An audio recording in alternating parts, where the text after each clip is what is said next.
Alright, so my camera is kind of messed up. It kind of might be tilted a bit to the side. Hopefully you can't notice it. I'm looking at it right now. You can't seem to notice it. But anyway, moving on to another review here.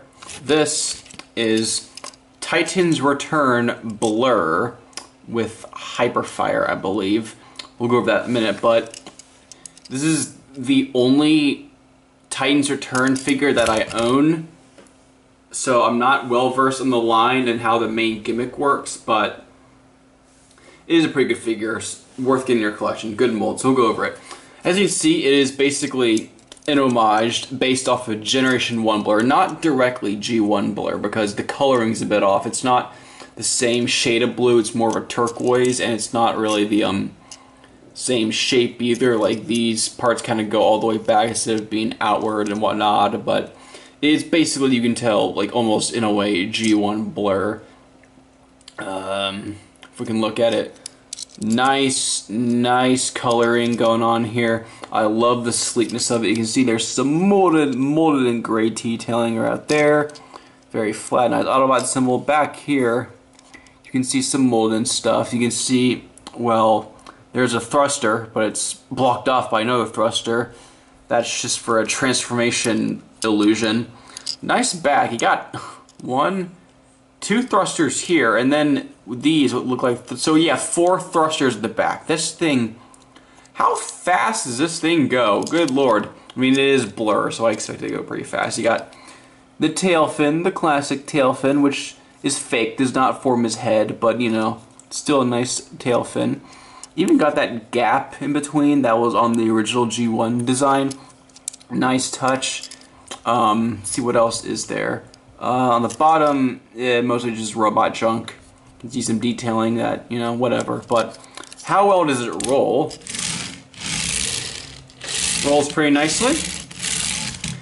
Definitely a focus camera. Just very fast Blur.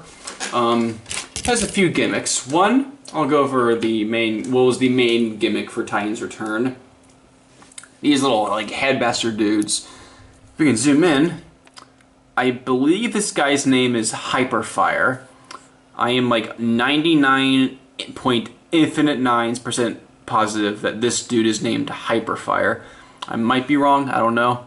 But there's his head sculpt. You don't expect much detailing on the head at this size class, or at this scale, but they did a pretty good job.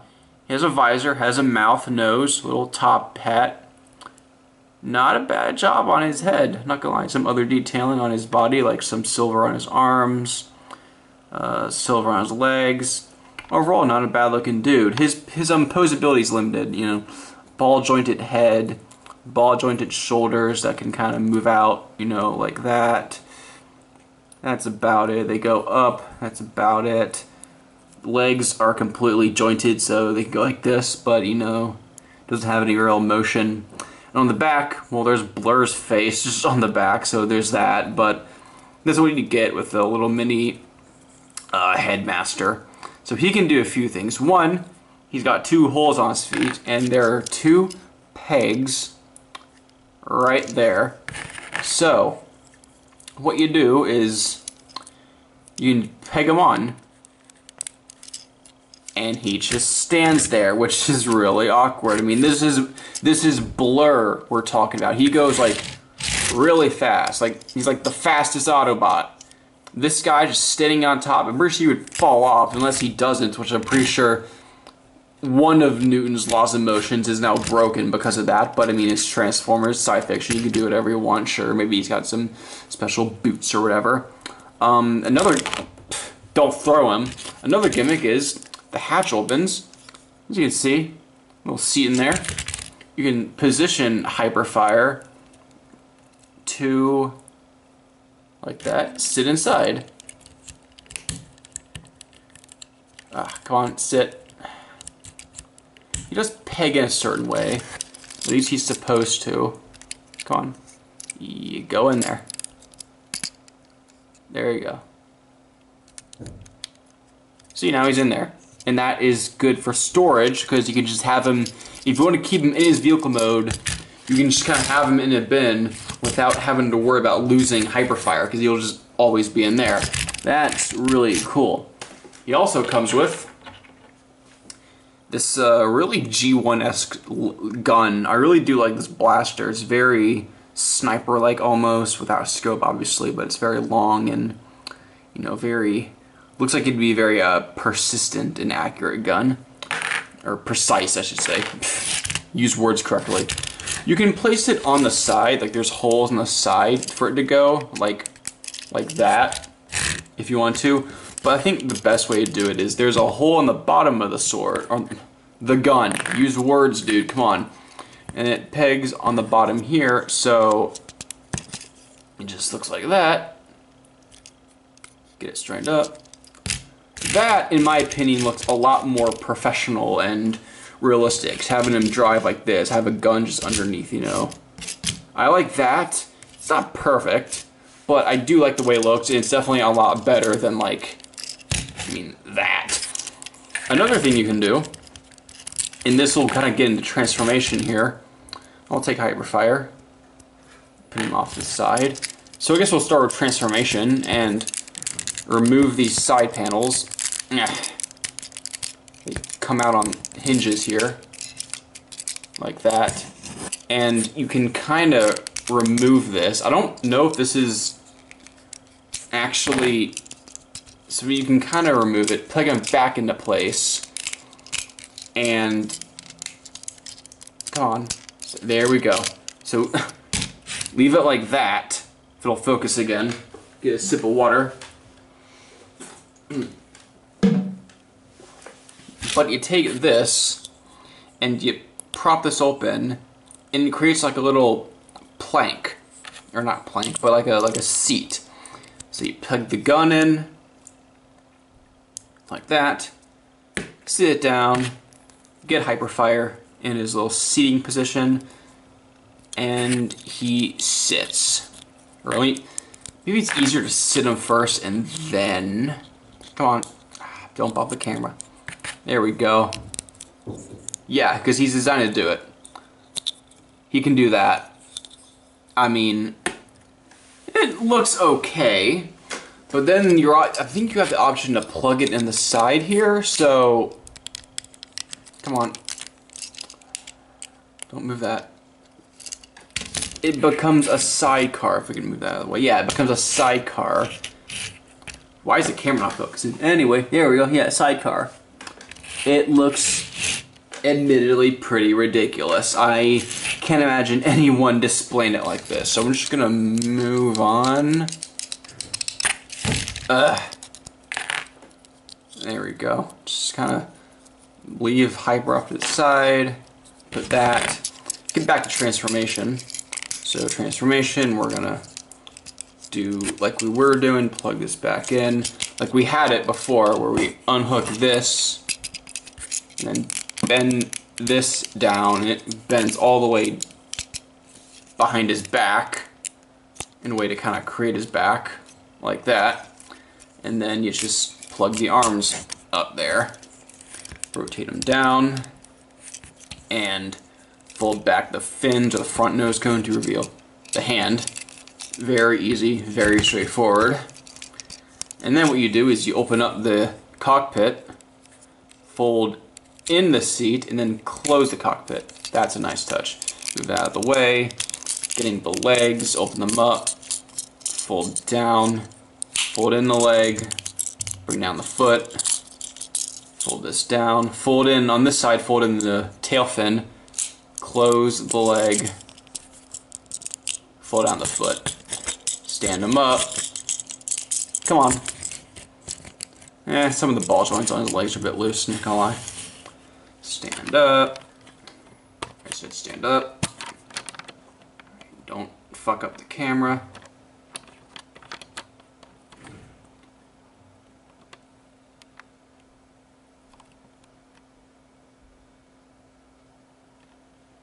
There we go. And then he has no head. Well, this is what Titans Return is all about, the headmasters. Take Hyperfire, close in his arms, fold up his feet, put him around this way. Now normally this would be enough, but with Blurr, of course, you gotta pull up his mohawk, and then Hyperfire's head just kind of goes right in there, and you got yourself a Blurr. A Titans Return Blurr, looking very nice, very sharp. Loving the shape of the mold. We'll go into it a bit, but for now, get a look at that head. Now that's different. It's not the same as the original G1 Blurr, but it's a unique take on it. It's still recognizable due to the mohawk. But nice face sculpting, got the blue eyes, blue face, whatnot. I guess we'll go over some what he can do. Not a lot of new molded detailing. Again, I'm going to go straight to the gimmicks because there's one thing you did notice. Well, I'll get to in a minute, but here's his back. Now this can detach. I guess you can leave it there as storage, but just like the G1 Blurr, it can detach and be shield. But I kind of like to keep it off because it makes him look a little sleeker, you know? So you take that off, and he looks even better. I guess articulation head on a ball joint, just because Hyperfire's is on ball joint. These, I guess I'll move the camera up a bit. There we go. I need a new backdrop. What is what I need? There we go. There we go. Hold up. Sorry, guys. There we go. These are universal. They go full 360. You can go outward, swivel at the elbow. Got a 90 degree bend at the elbow. The wrists can swivel too. He's got a waist swivel. That's 180, ball jointed hips, rotate thighs, knee, pretty good knee, but no real feet unless you count that, but that doesn't really count. So he's got a really good articulation, you know. He's got like, sometimes the shoulders are a bit awkward because one goes a different way, so you gotta like, you know. So he's got a really pretty decent articulation, not gonna lie. But articulation is kind of where it ends, because the gimmicks are pretty good, but we've seen them all before. And you notice how there's one thing I haven't really talked about. It's the paint deco, you know, the color on this figure. Look at him in robot mode. He's very boring. He's got a lot of molded in detailing that you wouldn't notice because it's not painted. The entire figure is like from the front. Well, if you're looking from the back, he is entirely just that one shade, and that's it. No real, there's like no breaking it up, just one entire shade. Look at him from the front, he's got a little bit of shade, like on the sides here, you know. Got his face, it's a different shade of blue. And you got his shins, and then you got these little G1 style stickers. But other than that, it's all just one solid blob of color. He could have used, you know, a better color scheme, you know, a better paint job, maybe some, you know, spots here and there to break it up, but it's very bland for the most part. But that's really the worst thing about him. Everything else, like the engineering, it's a very solid figure. Posability is great. For weapons, he's got his gun. The gun can go in here. And I really prefer, I really love the way the gun looks. I just love this gun. And he's got his shield, just like G1 Blurr had a shield. However, the original G1 Blurr held it very awkwardly, where it was like in his hand. I guess you can kind of do that, but I mean, that looks very lame. Obviously, the proper way to do it, in my opinion, is to have it on the side, where you plug this in. And don't bump the camera. There we go. Now that's what I call a good shield, right there. You can have his gun. You can do all that. So yeah, Blurr, for the most part, is a really, really cool figure. I kind of like him a lot. The engineering is very solid. The articulation's great. It makes a great display piece. The ability to plug in the headmaster and the vehicle mode as like a driving gimmick works really well. Everything is good and solid. I just wish it had a better paint job. But this is not the only version of this toy. This toy was repainted into RC, and very heavily remolded into RC. I think that figure does a really good job. Probably better paint-wise, same engineering, so you can go for that one if you wish. Or, I think there was another version of this toy. I know it was made into RC, but also something else. I don't remember. Maybe like a BotCon exclusive, I don't know. But definitely get him in your collection. This or the RC mold is a good figure. If you're not bothered by the paint job, if you don't think that him being mostly just one color isn't a big of a deal, then I say 100% get this guy in your collection. You won't regret him.